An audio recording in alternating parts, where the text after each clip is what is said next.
Marketing show. My name is Amanda Robinson, and I am so excited about this episode. I cannot wait to dig in and dive in with you. We're going to be taking a look at live producing. So live producing a show isn't quite as hard as you think it is, and I'm going to show you some behind the scenes of what that looks like. In the meantime, let me get this party started here. I'm going to pull this down. I'm going to jump in here, and I'm going to throw up this video for you. Let's go.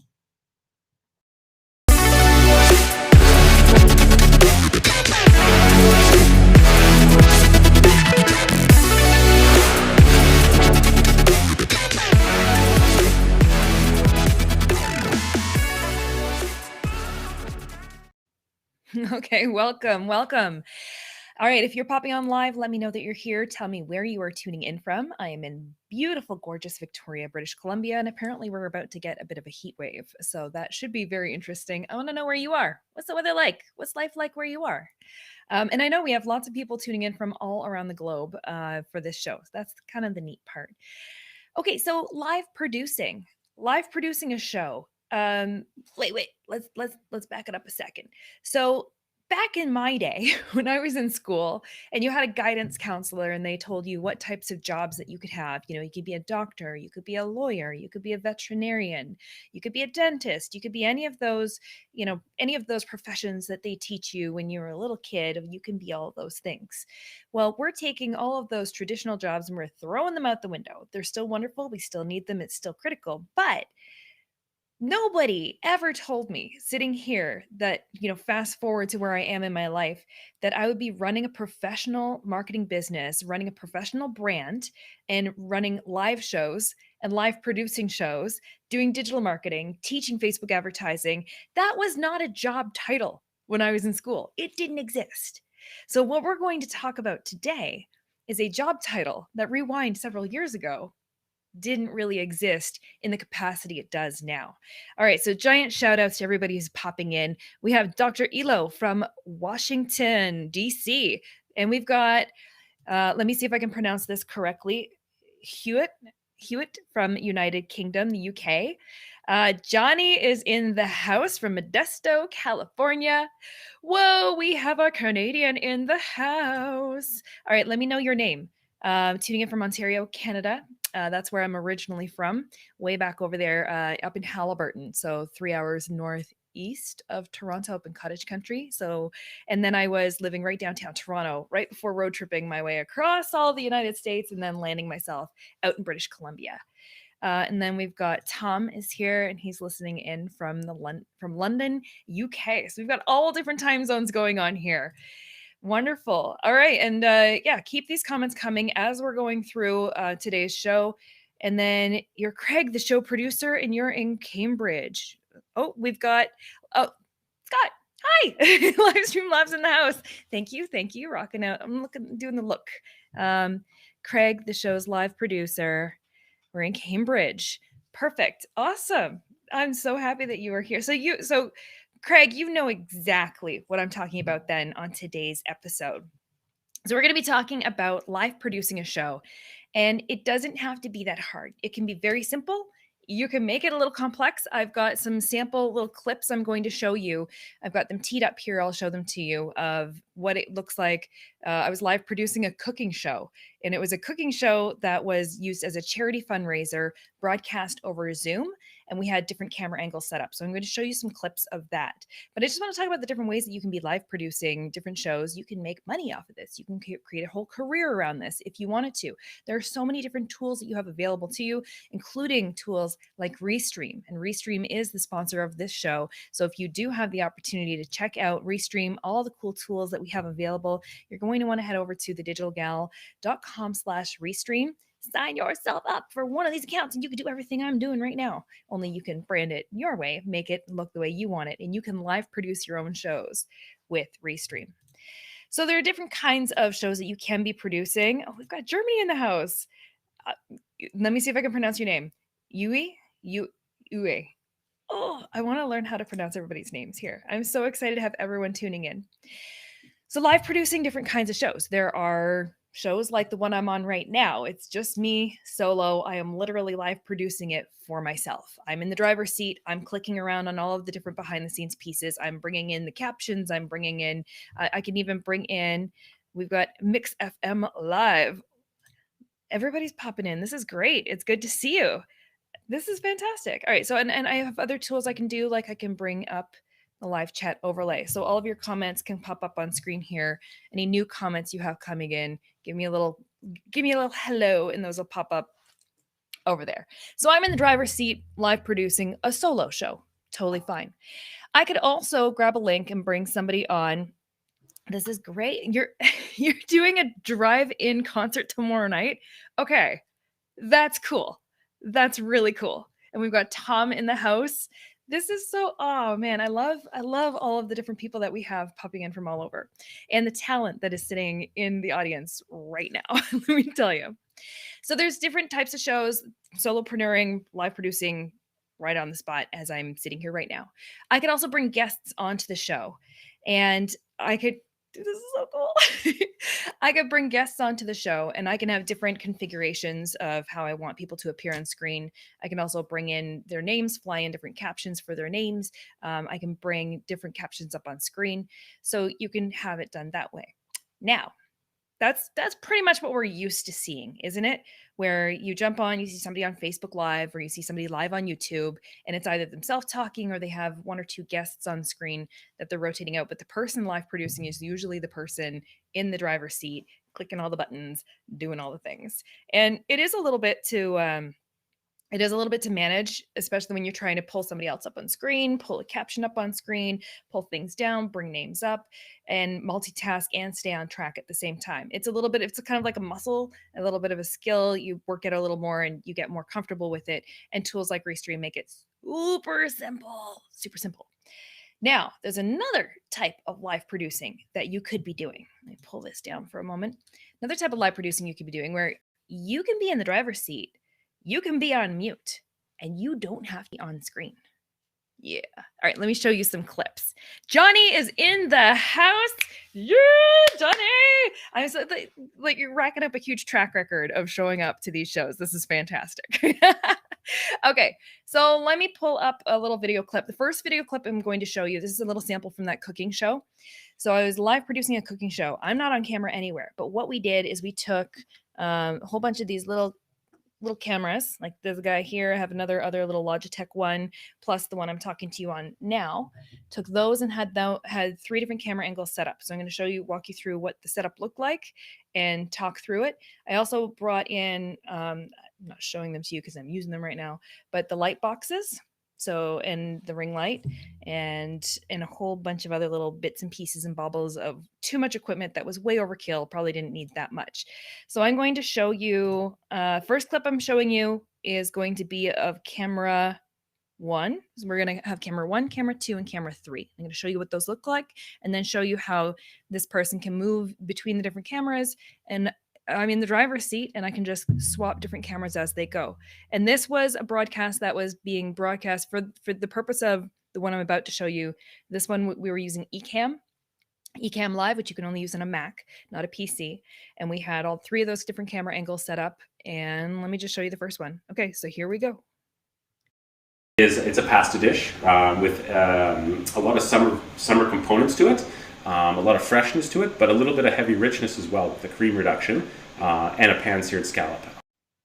Okay, so what you saw there was the setup, my overkill. I have my little laptop, which it really didn't need to have sitting there, and I have my giant monitor, which was helpful for me for being able to produce it because I could see everything without having to look on a screen this big. That was quite helpful.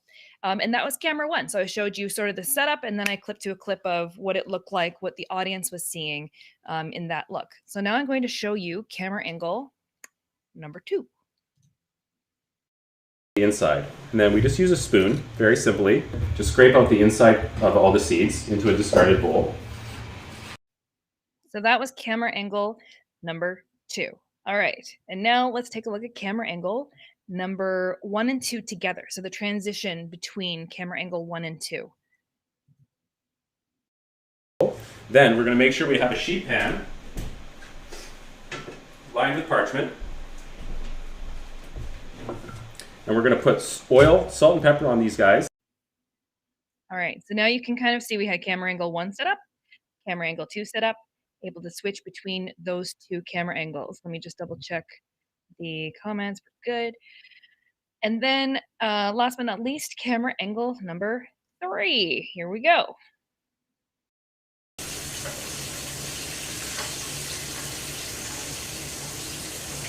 And this is another good reason why salted butter is beneficial. Okay, those are done. All right, if you're not hungry right now, by the way, the other beauty of live producing was I did get to sample that. I did get to sample the meal after, and it was delish. And Scott is saying butternut squash. Yeah, so it was like butternut squash cubes, and we had scallops, and it was over this wonderful pasta. And to be honest, actually, I wasn't even really paying attention. It looks so good, right? I actually wasn't even paying attention to most of the meal because I was so my head was so down into the live producing. So I have my job, and yeah, it was yeah, I bet it was. It looks it. It was so delicious. So those are those little opportunities where I don't do live producing as a profession necessarily. I teach people Facebook ads. I teach everything to do with live streaming and video marketing, etc. But for me to actually go somewhere and actually live produce a show, I don't do it often. But when I do, when I do it as long as I can get some wine and some of the meal that's being sampled there. It's amazing. Just feed me. I'll show up at your place and live produce a show for you. It's that simple. And I so want scallops after watching Years of Hell's Kitchen. Yeah, and Johnny, right? So I will show those clips again. I'm going to talk through a little bit of this, and I'll pull those clips up again because that was pretty fun. But I did want to show you just a look at the setup and the 3 different camera angles and how easy it was essentially. So my job as a live producer is I'm sitting behind the scenes, and technically I had one mic. I was using a Yeti mic for that one, not this one. I was using a Yeti mic because it has really good omnidirectional sound. So I could put it out there, put it on the omnidirectional sound setting, and that was so I was able to pick up the chef's audio while he was standing there at his cutting board, while he walked off and went to the stove. It was picking up sound from the whole room. But now, in order to produce that show, I had to make sure anybody else in the room was dead silent. No whispering, no tiptoeing, no creaking on boards across the floor, no anything. It was like it's silent on set, essentially, because it would pick up lots of the audio. So the things to think about if you're going to live produce a show on behalf of someone. Technically, I was in Yes, I will. I will. If you if you just pretend they're like gourmet hot dogs, and I'll show up and I'll live produce a show, even though even though you are probably way more capable than I am at producing a show. And hello from Nigeria. It is great to see you in here, Eddie. Thank you for joining. So live producing a show, I in that case I was physically in that room. Now technically I don't have to physically be in the room with somebody. We could have all sorts of different solutions where I could have somebody join with a link. I send them a link to the studio. They can join with that link, and then you can produce a live show that way. We were actually in that case, that event was originally supposed to take place about a month ago, but we couldn't because of COVID. We couldn't have that many people in the same room. So we were this close, borderline close to live producing it from separate locations. So having everybody on their separate locations and just having the chef set up the cameras in his own house with a green screen and do it that way. We opted not to do that. We waited, we pushed the event back, and then we were able to, restrictions lifted, we were able to do it in person. And so what we were doing in that case is I had all those different camera angles, and we were piping that camera feed as a virtual cam into Zoom. So this was a fundraiser event. People paid to attend the event in Zoom, so they got the Zoom link, and then we just piped that camera feed right into Zoom, and away we went. And it was really fun. It was very engaging. People could ask questions. We kept everybody on the Zoom call on mute, and they could just type the questions in, and then we had somebody on the sidelines asking the chef those questions as he was cooking. And it was a very beautiful interactive event. And I was nowhere on camera. Didn't have to be. I just had to sit behind the scenes and drive the ship. And it's not I know the samples I showed you look a little more complicated, complex. They're not. It's not that hard. You can simplify it. You don't need multiple cameras, multiple camera angles, all sorts of things like that. You could literally just get it set up so you have somebody on camera and you're taking care of the tech for them. Another way that I'm live producing, not live, well, this one's not live. This is pre-recorded video producing. I have a client that I'm working with right now who uh, she gets not nervous on camera, but if she's trying to film herself and doing small video snippets for her Facebook page and for her YouTube, she takes lots of different takes because she gets all not nervous. I don't know. It's just hard when you're videoing yourself.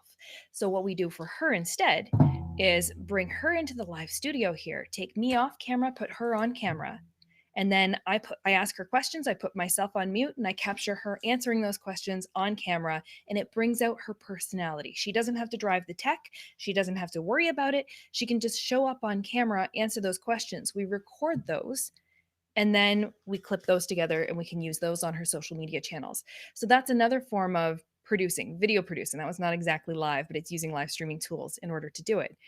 So think about this. These are jobs that didn't exist several years ago. Now, if you have been in professional television, yes, you have live TV, live events, live on location. That's existed for a long time. But for us to be able to start taking these tools and roll them into more of a digital marketing space and to be able to use them and to create you don't have to be a television producer with thousands upon thousands of dollars of equipment. I just happen to have a problem spending money on too much digital equipment, and I gotta slow my roll on that.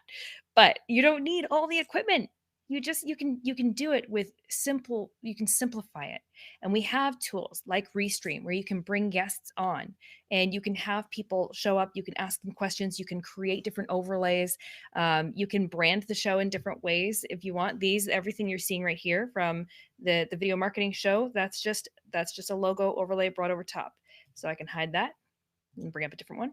There you go. I can hide that, bring that one back up. Different overlays that I have available. Restream has different overlays already built in, like this one, this one, this one, and back to mine. There are lots of cool tools right at your fingertips that aren't that complex. They're not that complicated. And Craig is saying we have the same problem. Which one? The microwaving of the hot dogs or So I'm going to pull those clips back up again. So now that I've talked through the idea of this, I just want to show it to you again. And again, these are anyone with a curiosity who wants to get into live streaming. Maybe you're not comfortable on camera yourself, but you like the tech. You like the idea that you can do this behind the scenes and you yourself don't have to be on camera. You can start experimenting with it, get comfortable with it in a small space. You can even go live into a closed Facebook group of just a handful of your own friends and try and experiment and play around with it that way before you start doing live broadcasts on Facebook or multi-streaming using Restream, streaming to both YouTube and Facebook at the same time and alternate destinations. So I'm going to pull up, walk you through those clips one more time. We're going to start with showing you the setup and camera angle 1. Then I'll show you camera angle 2 that goes back into the setup. Then I'll show you the transition of camera angle 1 and 2 together. And then I'll show you camera angle 3, which is the delicious scallops again. So here we go. Let me repeat. Here we are. It's a pasta dish with a lot of summer components to it, a lot of freshness to it, but a little bit of heavy richness as well with the cream reduction and a pan-seared scallop. So you can see in that I'm literally just sitting on the other side of the counter. I'm just sitting right on the side. I've got my computer, I've got my monitor, I have everything right there, and I'm just sitting there. I can watch the chef walk I can see his hand movements, I can see what he's doing, I can predict where he's going to go next. So I can just click and change the camera angle when he walks over. Click, change the camera angle. I can just make sure I'm paying close attention to make sure that audio is looking good, making sure no one else in the room is making any noises, and just monitoring. Actually in that case we did have something go wrong in that one. We lost what we're calling camera 1. So I have a flaw with one of my pieces of tech. My camera I'm talking to you on right now, this guy right here. Hi. I have I don't have continuous power in it. It has a flaw. It's already been out for repair once, and I don't want to part with it for another 8 weeks to go get it repaired again. But I can't hold continuous power on it. So I have a shelf life of 6 hour battery on that, and I was already using it all day on my video calls before that event, and so I only had enough power in it planned for a a 2 hour window. Well, we started the event a half hour later than I had anticipated, and the camera was on the whole time. So we were draining the battery. So partway through the live broadcast, we lost camera one. So let me show you. I'm going to show you another clip. This is the clip transition between camera one and camera two. Then we're going to make sure we have a sheet pan lined with parchment. And we're going to put oil, salt, and pepper on these guys. So camera one is the full body. Camera two is looking down at the cutting board. And we lost camera one because my battery finally was exhausted. So these things do go wrong, and it's okay. Luckily, we had someone in the room who was able to go, "Oh, we lost the camera. Let's grab the other camera," and was able to help me manually move it in different directions depending on where we were at the time. So having a helper while live producing on an on-set event is very, very useful. And then last but not least, let's go. But you know what, Christina? Yeah, she's like, "Plug me if you find people that need help producing." Yes, seriously.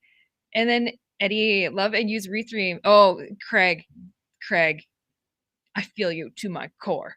Spending money on live streaming equipment. I can't help it. Like I don't need the extra lights.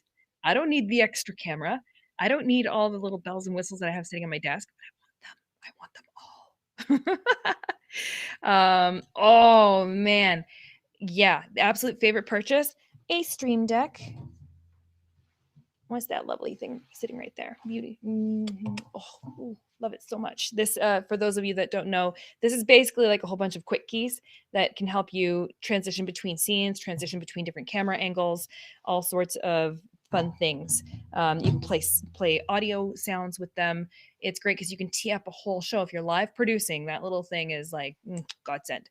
You can tee up all sorts of different scenes for your show and just switch between the different scenes that way.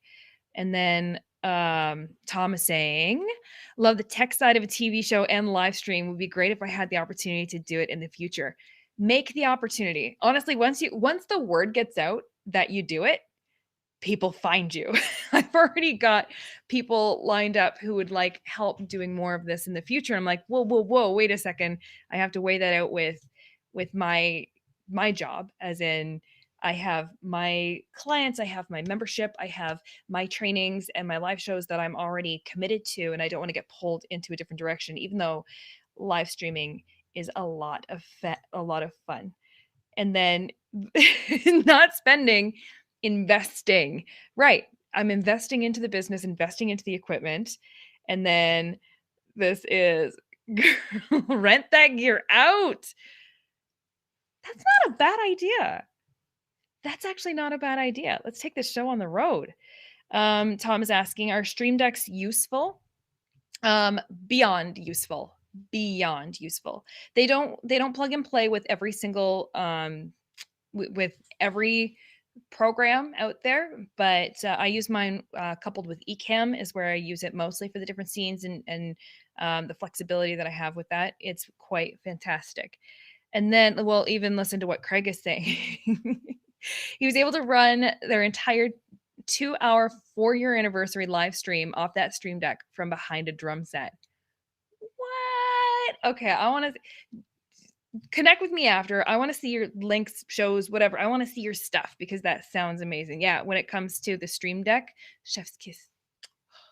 All right, so speaking of chef and chef's kiss, let's pull up those scallops again. I'm going to show you camera angle 3 that and actually, you know what I'm going to do?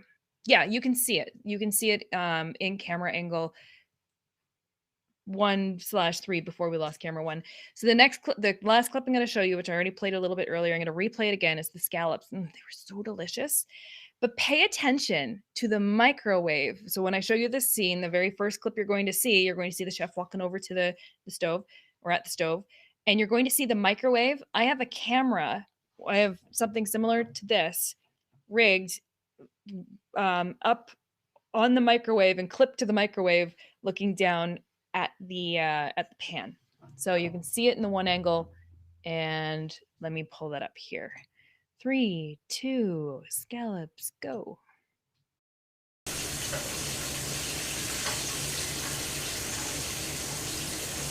And this is another good reason why salted butter is beneficial. Okay, those are done.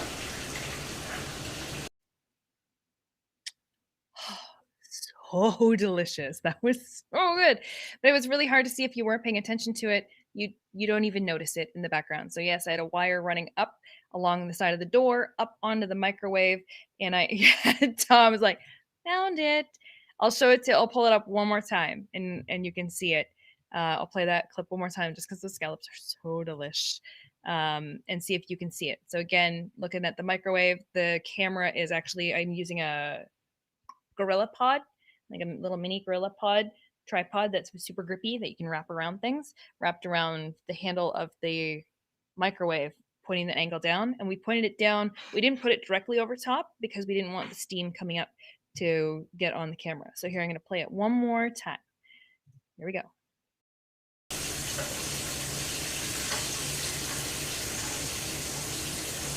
And this is another good reason why salted butter is beneficial.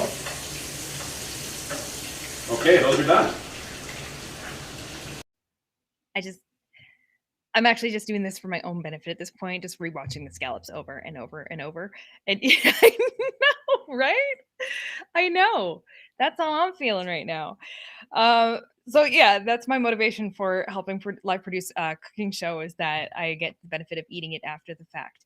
And it's great. It is a lot of fun. It's a little nerve-wracking while you're doing live producing, because okay, so this is the portion where I do say things go wrong. Like I mentioned before, we lost camera one because I had a battery power issue and camera one went down. No, no, Johnny. Yeah. See, I'm here to spread joy and hunger through the camera screen right to you right now. Things do go wrong. So if you do decide, okay, Amanda's sitting here telling you, oh, hey, live producing's fun. Live producing is so easy. You should definitely jump on board and live produce. You don't even have to be on camera and it doesn't cost you that much. Yes, but, and this isn't but wait, there's more. No, this is but that level. Things do go wrong. So for that example, going to packing up my equipment, going to another another location. The internet connection. You need to test the internet connection. You need to know that either you or your guests have good upload speed. So there's upload speed and download speed. You're downloading, think about it if you're downloading a movie, like a Netflix movie.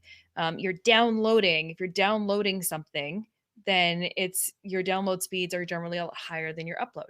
If you're live broadcasting, you are uploading. The feed is coming from you and you are uploading this onto the internet and spreading this like internet sprinkles all over the place. And that takes a higher level of, this is great. Thank you. Thank you, Craig. I appreciate that. I'm going to be checking that out. So you need higher volumes of upload speed in order to broadcast yourself with a smooth internet connection. So sometimes you have internet packages where people are like, oh, I can watch Netflix totally uninterrupted. Yeah, my streaming is perfectly fine. My internet speeds are fine. No, they're not necessarily fine. So you can have great download speeds. And by the way, if you're using Netflix as your gauge, the buffering on Netflix is robust.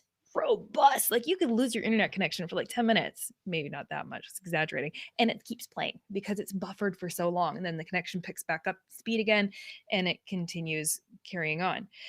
Yes, this is great.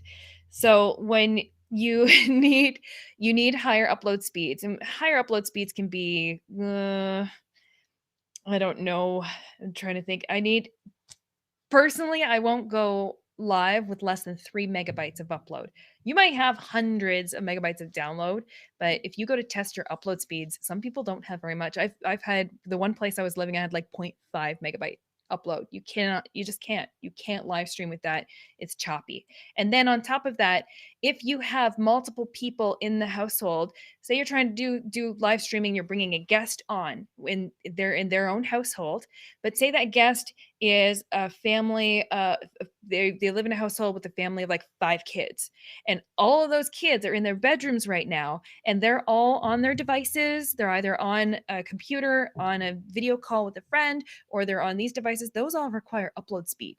All of those are dragging on your Wi-Fi, and all of those can be problematic. So if you're going to be live producing a show and you are bringing in a guest, you need to make sure that the guest is aware that, hey, at this point in time, unless we've done a little, speedtest.net, checked out your upload and download speeds, just have all family members off the Wi-Fi at this point in time.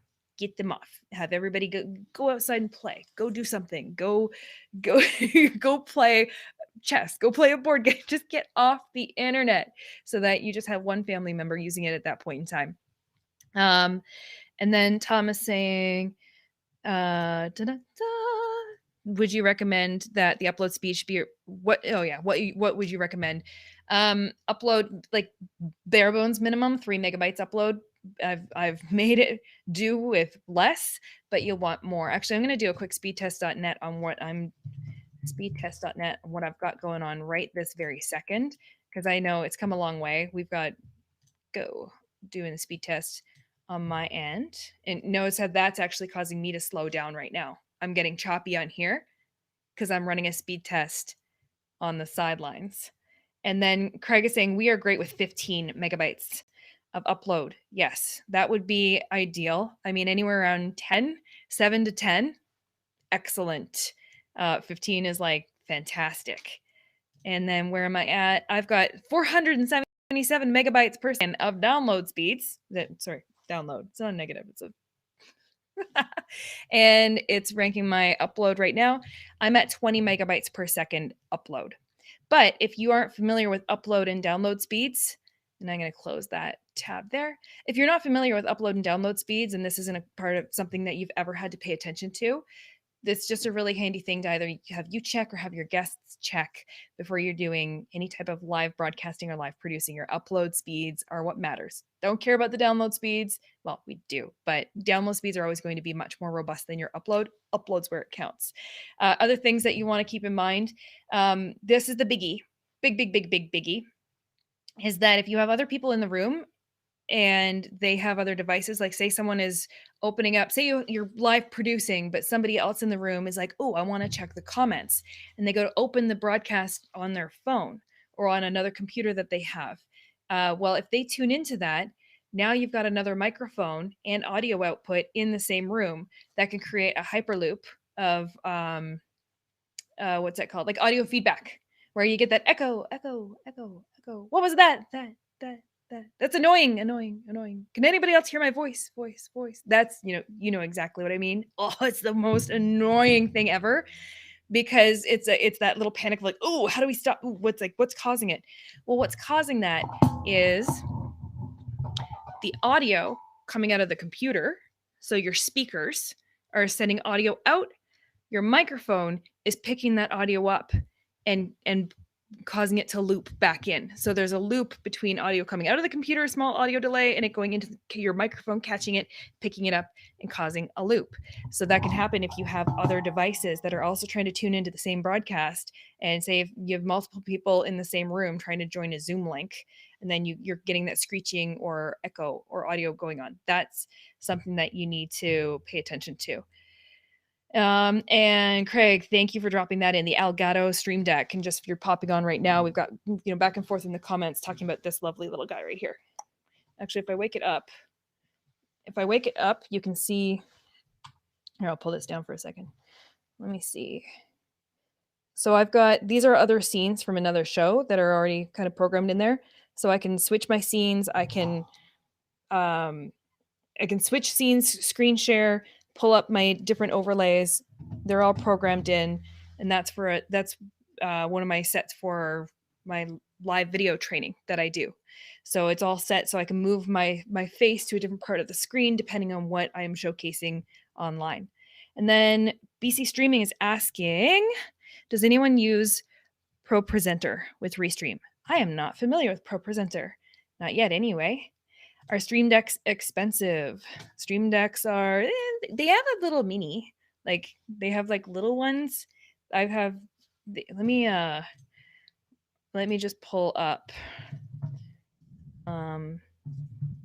Actually, you can even find them on Amazon as well.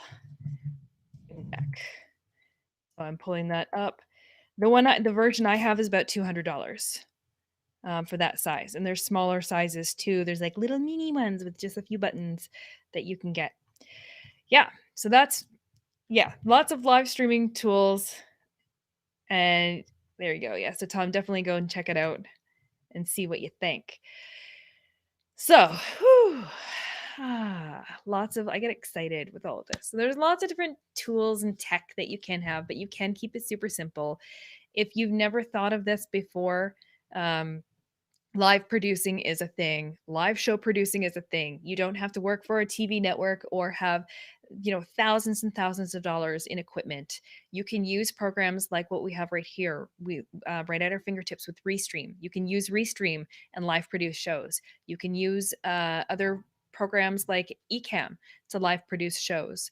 You can have multiple different camera angles. You can have multiple different guests. You can put different kinds of overlays, and you can brand the show differently. You can have it set up so that you can bring different names up on screen for your different guests. There's all sorts of things that you can do that's very clever, very fun, very creative, and the sky is the limit. So if you want to get started into this, my recommendation would be go and sign yourself up for a Restream account. You can do that over at thedigitalgal.com/Restream. Go sign up for a Restream account. Come in behind the scenes of what my studio looks like here, right in Restream.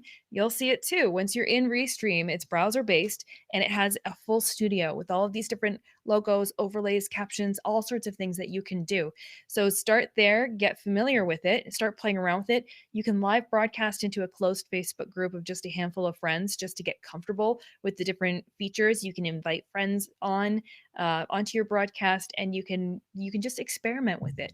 And then as you get more comfortable with it, start trying to do a few more things. And if you're really looking to get into this, one of the ways that I would recommend and suggest doing it is get involved with a local group, a community group, or a charity group. So if you get involved with a local charity group, those are really good testing grounds for you to be able to learn, to be able to provide a service free of charge so that you are learning, and to be able to provide assistance and service to an organization, a club, or a charity that could use the help, and for you to be able to kind of grow your skills in a very safe environment before you start deciding, okay, I'm going to do this as a service and I'm going to start charging X number of dollars for this. And the more you charge, the more you can acquire more equipment, and the more you can become super addicted to this. And it is a lot of fun, but you yourself don't have to be on camera. You can make this an entire career if you wanted to. And why are we doing all of this? Well, let's just wrap. I'm gonna bring us home here. I'm gonna bring it home. Why are we doing all this? Because video is really truly king in the whole hierarchy of content. If you're not using video in your content, then you are absolutely missing out. You will be left behind. From an algorithm perspective, more specifically on Facebook, because Facebook is my jam. That's what I teach. That's where I live. I live on Facebook 24/7. Facebook, when it comes to the algorithm, Facebook favors video and it favors live video. You'll get further reach, more momentum with your content if you are leveraging video. If you are not leveraging video, then your content is not even possibly reaching the peak of what it could be. So video is definitely where you need to be. Live video ranks even higher. So if you want to jumpstart your content, if you want to get lots of organic momentum, you want to reach more people, you want to connect with people, you want to build business opportunities, live streaming is absolutely a shortcut way to get there. And if you're not using live streaming, you're missing out. Now, not everybody, not every business has the tech and the tools and the know-how and knowledge. Like when we start talking about you need, X number of megabytes of upload, a lot of people just tune out and they're like, okay, no, too complicated for me. Nope, hire somebody. I can't do this.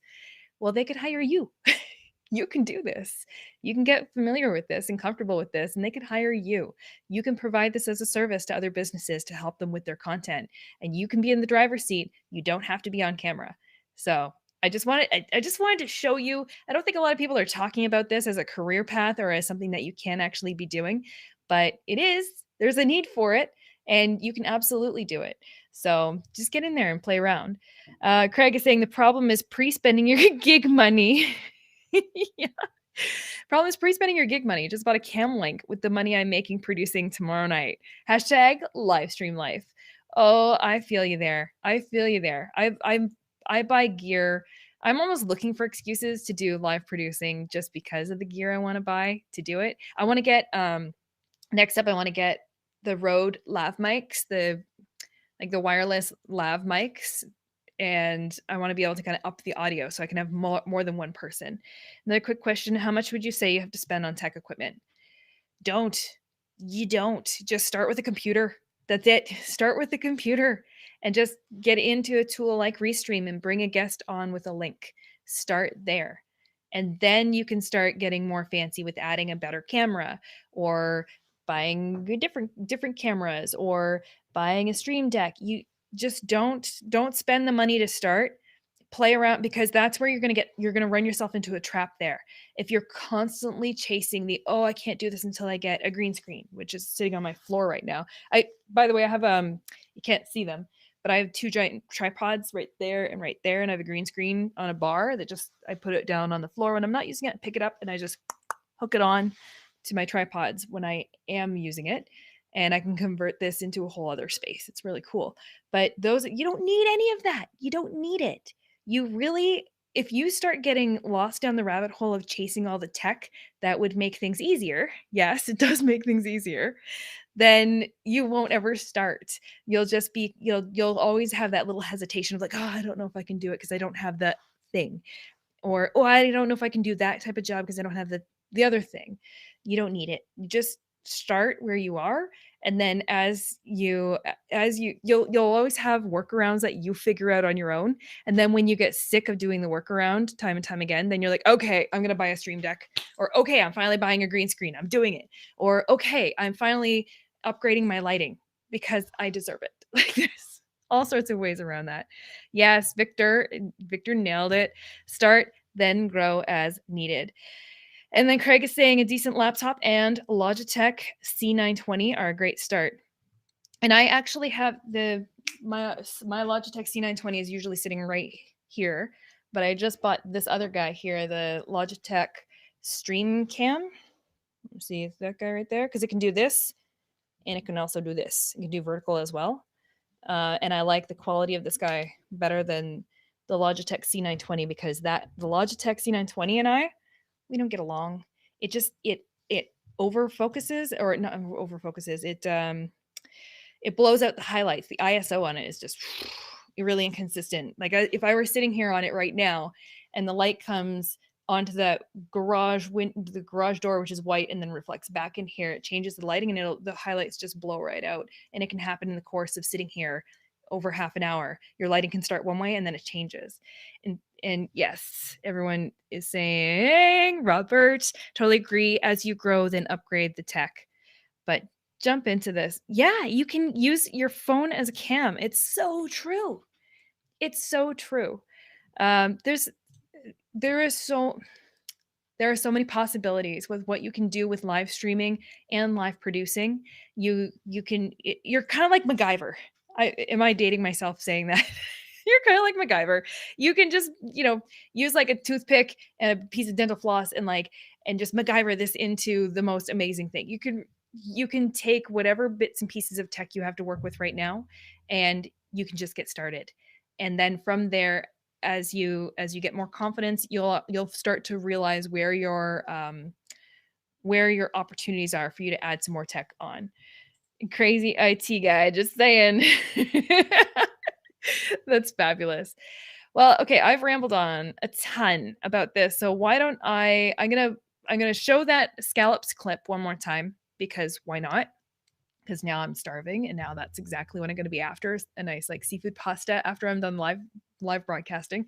So I'm going to show that clip, then I'm going to come back on, I'm going to say some parting words, then I'm going to show my outro, and then we're going to wrap this party up. So here's the scallops one more time.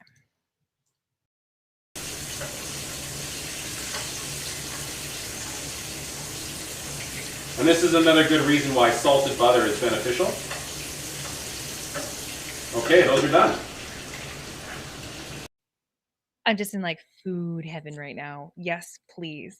All right, everybody. My name is Amanda Robinson. I am the Digital Gal. This is the Video Marketing Show, and I'm really glad that you were able to pop on with me today. Geek out if you're just catching the tail end of this. Go back and watch the beginning. We're talking all about live producing, why you can do this very easily. There's low barrier to entry. You can make an entire career out of this if you wanted to. You just got to get your party started. So, speaking of that, I'm going to run this outro, and we're going to close this off.